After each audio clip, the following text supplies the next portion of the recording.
စကားပြောရေးစီပြီးဒီငိမ့်နေတာလေးရဲ့နမ်းပေးရင်ကောင်းလေးငုံရှင်းနေတာလေးစစ်တယ်ဘာမို့မူလေးချက်ကစပယ်လေးမဲကလေးရဲ့ငါတော့ဆိုမြဲတယ်မဲယူဆိုင်တာလေးစစ်တယ်ပြောလိုက်တိုင်းရင်ကောင်းစရာကလေးရဲ့ရင်ချက်တဲ့စကားလေးနဲ့ဆုံးမတာလေးစစ်တယ်အေးချမ်းစွာပြောလိုက်တိုင်းဖြူရောင်တဲ့ကလေးရဲ့ကလေးတယောက်လိုနေတယ်မေဆုံးနေတာလေးစစ်တယ်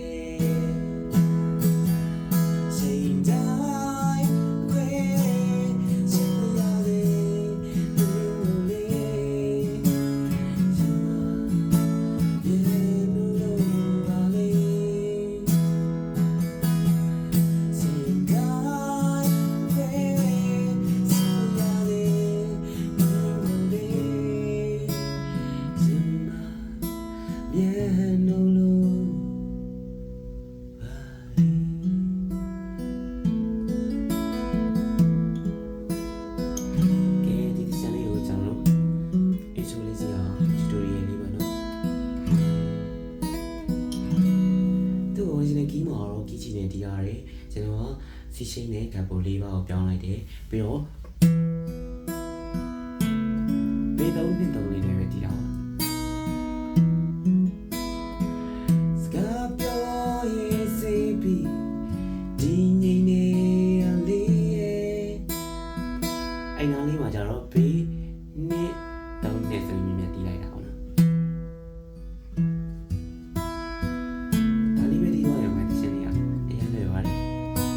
ဒီနာလေးအကြိုက်ပါဒီတေးဆိုပြောလိုက်တိုင်းဘေးတောင်းနေတော့ဘေးတောင်းနေတော့ကလေးတရားလာလာ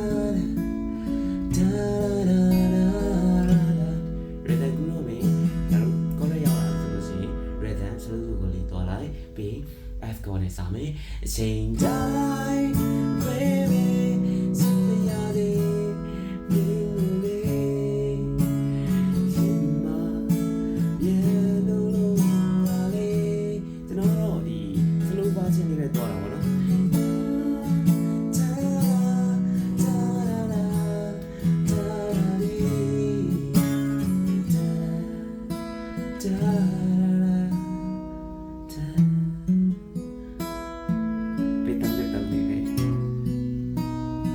ဒါလေးပါပဲဒီနားလေးပြပေးမယ်အောက်ကကျုံလေးပဲဒါလေးပဲနော်ပြီး F ပြီးတော့လည်းတော့ပြန်သွားရမယ်ဒီရတာရမ်းလွယ်ဒါပေမဲ့ဒီလိုဆိုလို့ကောင်းတယ်ကျွန်တော်တိတ်မတီးတဲ့ခင်တော့ကလည်းဒါမျိုးလေးအမြင်တီးဖြစ်တယ်ပေါ့နော် online ပေါ်မှာကိုယ့်အကိုသင်နေညီးပြီးတော့စူပန်ပြီးတော့ content လေးလုပ်မယ်ဆိုလည်းကောင်းတယ်ဒီရှင်းလေးနော်ဒီ pattern လေးရအောင်ကျွန်တော်ဒီကြောင့်မိုက်တဲ့ pattern လေးလည်းရှိသေးတယ်Blacking Couch ယူဝယ်ထားလိုက်လို့ဒီနိုင်နေပြီပေါ့နော် Thank you